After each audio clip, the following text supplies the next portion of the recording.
Welcome to Akhand Vidyashram, the first institute of impeccable wisdom. धनुष्वान, the science of bow and arrow. हम bow and arrow की scientific beauty क्या है ये देखने की कोशिश कर रहे हैं। आप बीच में धनुष्वान को देख सकते हैं। एक तरफ सृष्टि है और एक तरफ भूमि है।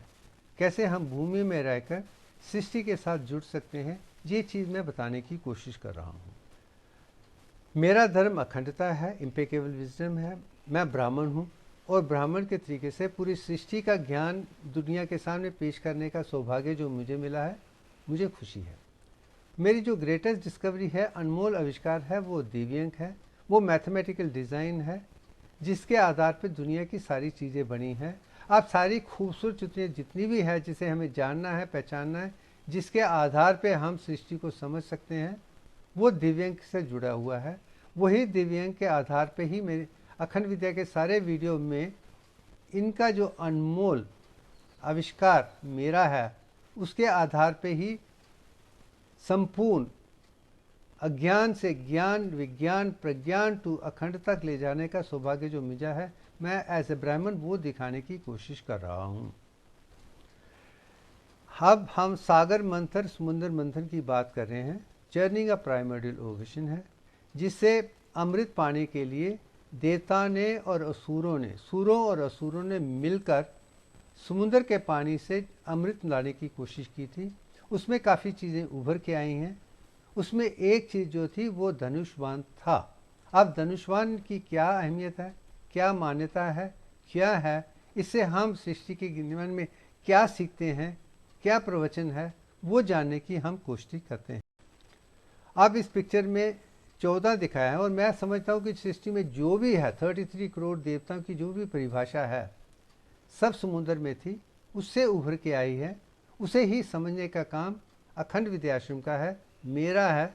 और ब्राह्मण के नाते संपूर्ण तरीके से अखंडता के साथ दुनिया के साथ पेश करने का सौभाग्य जो मुझे मिला है, मेरी कोशिश है कि मैं किसी भी गलती के बिना उस ज्ञान को दें, ताकि वो स्कूल, कॉलेज, यूनिवर्सिटी से पूरी दुनिया में एक ही ज्ञान हो, कोई भी कमी ना हो और हर इंसान अपने आप में संपूर्ण हो और कुदरत के साथ जुड़ के पूरी सृष्टि में एक कस्टोडियन की तरह बनकर दुनिया का कल्याण हो। अब मैंने कहा कि 3 माताएं ज़रूरी हैं। जो पहली है आदि पराशक्ति है, जिससे शुरू हुआ है। इसमें भी आप धनुष्वान को देख सकते हैं। दूसरी जो है वो नियॉन 21 है, गायत्री माता है। इसके भी 10 हाथ हैं और 10 हाथ एक हाथ में धनुष्वान है। और वही चीज़ मैंने ग्राफिक प्रेजेंटेशन में जो अखंड में पेश की है, उसमें भी आप ऊपर धनुष्वान को देख सकते हैं, जो कमल के 7 पंखियों के नीचे हैं। और जो सेंटर का पोर्शन है वो बाण है और ऊपर धनुष है। आप उस बाण को, जिस्म को इस तरीके से संपूर्ण करके हमें सृष्टि के साथ जुड़ना है, ज्ञान को समझना है, विज्ञान को समझना है, अखंडता का समझना है, प्रज्ञान को समझना है और धर्म का दोबारा पालन करना है। धर्म ही दुनिया को बचा सकता है, दूसरा कुछ नहीं है। ये विषय धर्म के साथ जुड़ा हुआ है।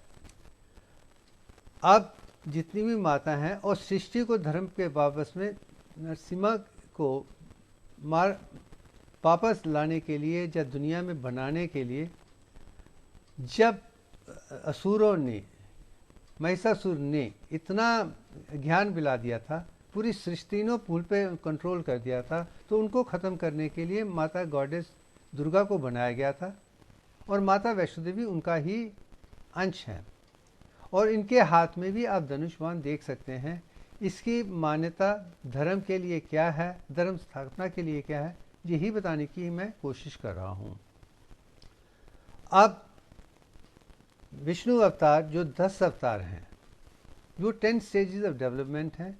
वो 10 इनकारनेशन इंसान की वो खूबियाँ दिखाते हैं जिसके आधार पे एक मनुष्य पुरुष बन सकता है, महापुरुष बन सकता है, कुदरत का देन बन सकता है। यही विष्णु अवतार के माध्यम से हम देखने जा रहे हैं। अब इनके 10 अवतार हैं। ये पिक्चर मैंने इंटरनेट से ली है। इसमें एक गलती है, मैं दे दिखाना चाहता हूँ कि जो लॉर्ड बुद्धा हैं वो विष्णु के अवतार नहीं है, क्योंकि वो टोटली नॉन वायलेंस के साथ है।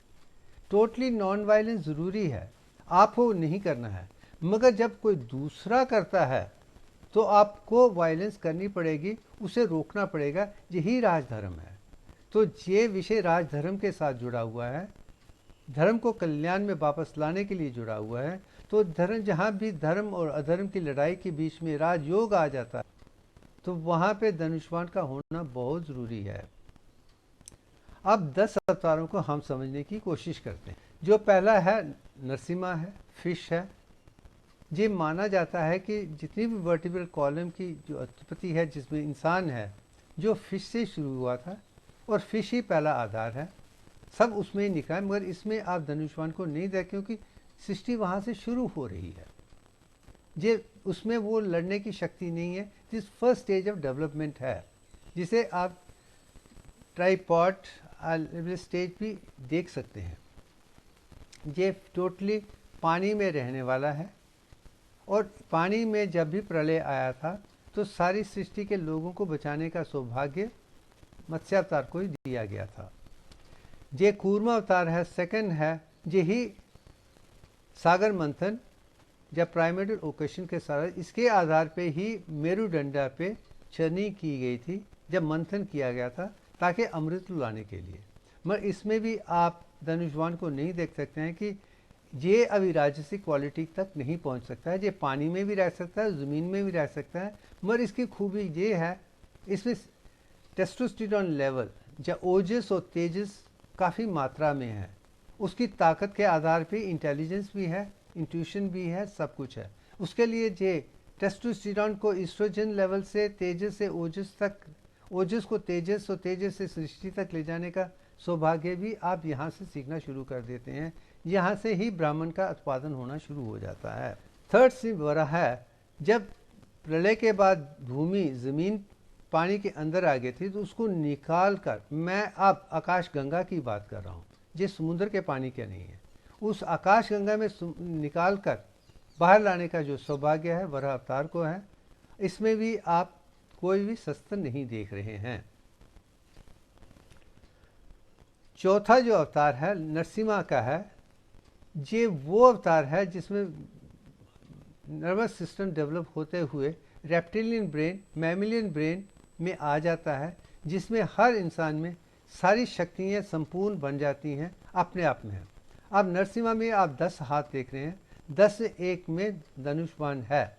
ये भी राजसिक क्वालिटी का है, जहाँ पे भी प्रहलाद के कहने पर सृष्टि को निर्वाण लाने के लिए नरसिम्हा जी ने पूरा धर्म स्थापना की थी। यहाँ पे भी धर्म है, ये राजसिक क्वालिटीज़ हैं। इसके बाद जो एवोल्यूशन होता है वामना अवतार का है, और वामना अवतार ब्राह्मण थे, और इसमें आप पहली बार देख रहे हैं कि अब ब्राह्मण ने महाबली को प्राप्त करके 3 ही अंशों में ज़मीन, सृष्टि और आसमान सबको देख लिया था।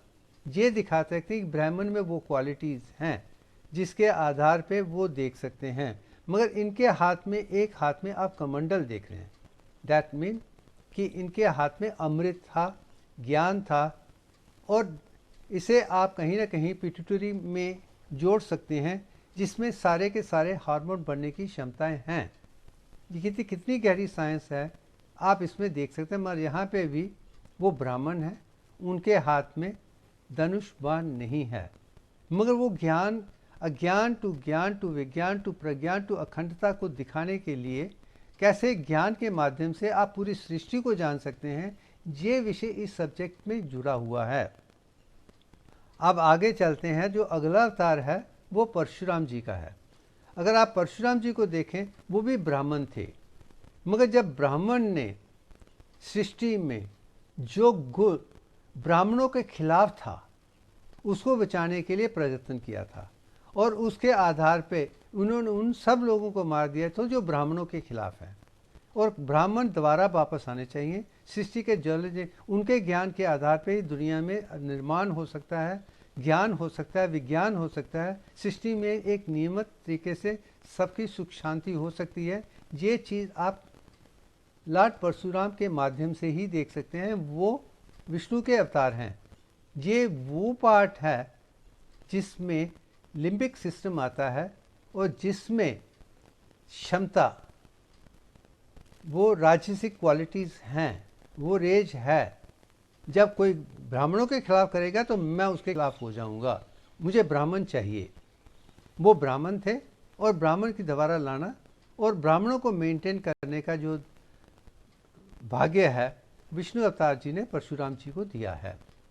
ये भी जीवन का एक सत्य है। अगला अवतार लॉर्ड रामा है। इसमें भी आप धनुष्मान देख सकते हैं। उन्होंने भी ज़मीन पर सृष्टि का पूरा निर्माण होना चाहिए, सब कुछ साफ होना चाहिए। उन्होंने भी रावण को मारा था। वो भी ब्राह्मण का बेटा था, मगर वो ब्राह्मण होते होते वो ब्राह्मणों से चला गया था। उसमें वो काम किया था जो ब्राह्मणों को नहीं करना है। ये ज्ञान भी आप राम के देखेंगे और उसको ख़त्म करने के लिए इन्होंने धनुष्मान का इस्तेमाल किया है। अब बुद्धा के बदले मैंने बलराम को डाला है और इन पे नॉन अलाइंड एप्रोच है, वो ब्रेन का है।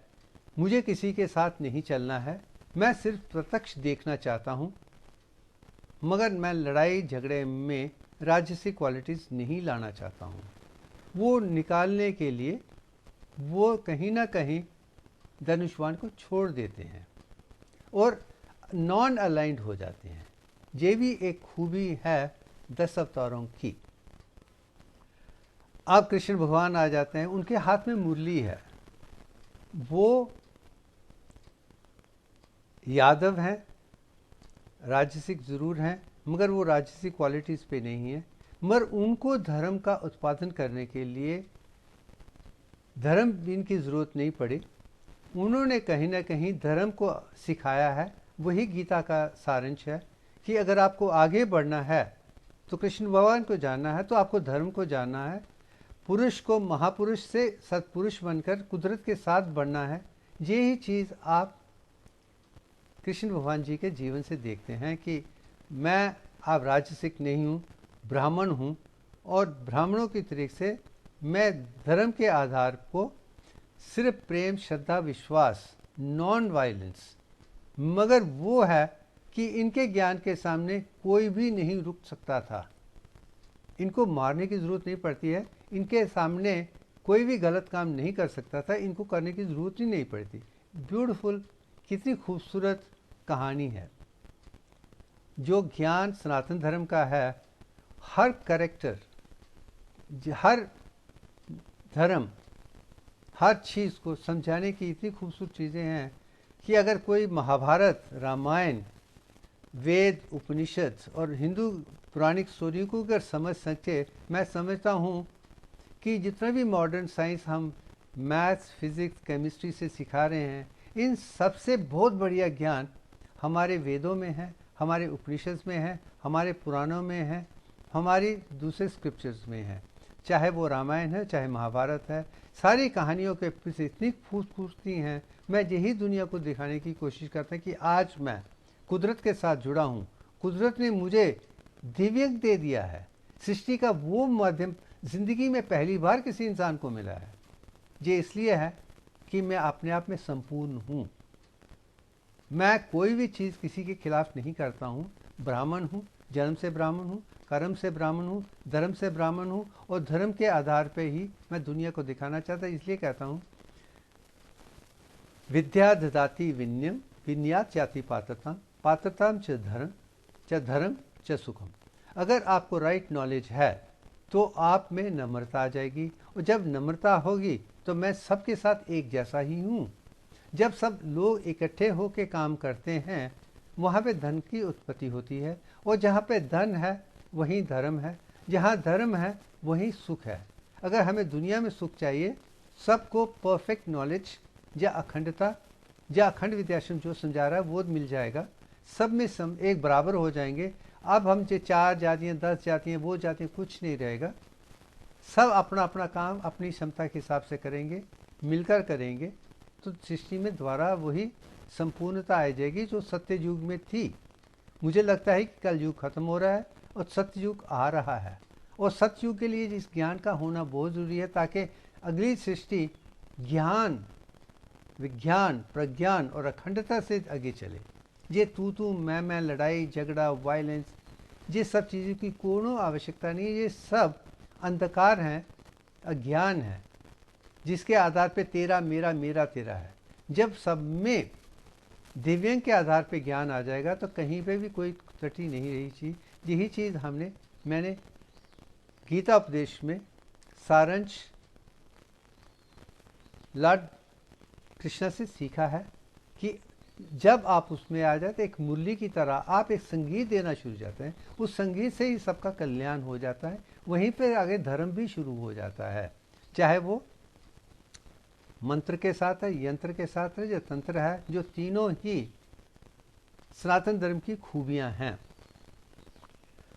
मगर अगला अवतार जो आने वाला है, जो सृष्टि का निर्माण द्वारा, वो कल की अवतार है। और कल की अवतार के हाथ में भी आप धनुष्मान देख सकते हैं कि जब वो वापस आके दोबारा सृष्टि का निर्माण करके सतयुग पे आएंगे, तो वहाँ पे जितनी अधार्मिक शक्तियाँ हैं उनको ख़त्म करने के लिए धनुष्मान का हिस्सा बहुत ज़रूरी है। ये चीज़ इस चीज़ में नज़र आती है। अब हम ईश्वर की शक्तियों से, ब्रह्मा की शक्तियों से, विष्णु की शक्ति से और शिव की शक्तियों से ऊपर आके देवी देवताओं से नीचे आपका मनुष्य लेवल पे आप जब आते हैं, तो पहला पर्सन मनुष्य जो महाभारत में है वो अर्जुन है। जब पूरे महाभारत में सारे गुरुकुल के सारे बच्चों को ये कहा गया था कि वो जो पेट की पंछी है उसकी आंख को हाथ लगाओ, ये काम सिर्फ अर्जुन ही कर पाया था और कोई नहीं कर पाया था। उसके पीछे क्या कारण है? क्योंकि अर्जुन में अंतरात्मा के साथ जुड़ने की क्षमता थी। उसका कॉन्शियसनेस कहिए, इंद्रियां कहिए, मन कहिए, बुद्धि कहिए, इंटेलेक्ट कहिए, अवेयरनेस कहिए, जो भी है आत्मा के साथ या अंतरात्मा के साथ एक हो गया था। तो उसका जो भी बाण है वो जब चलता था तो जो भी क्षेत्र लगाए उस पर लग जाता था। तो अर्जुन का मतलब कि वो अंतरात्मा है, संपूर्ण इंसान है, जिसमें जीवात्मा और अंतरात्मा दोनों एक हो गए हैं। वो ही कंप्लीट कर सकता है, दूसरा कुछ नहीं। इसके लिए भी ज्ञान का होना बहुत ज़रूरी है।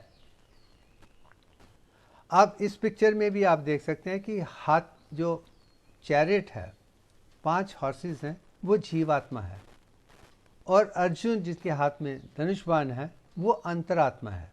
और अंतरात्मा इतनी खूबी होनी चाहिए कि वो परमात्मा के साथ जुड़ जाए।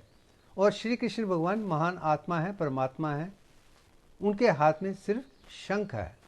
वो शंख से ओम का उच्चारण कर रहे हैं, और वही ओम को सुनकर जब अर्जुन धनुष्बाण को ओम के नाम से चलाते हैं तो उसका लक्ष्य भी परमात्मा या वो अखंडता बन जाता है, जो मैं दिखाने की कोशिश कर रहा हूँ।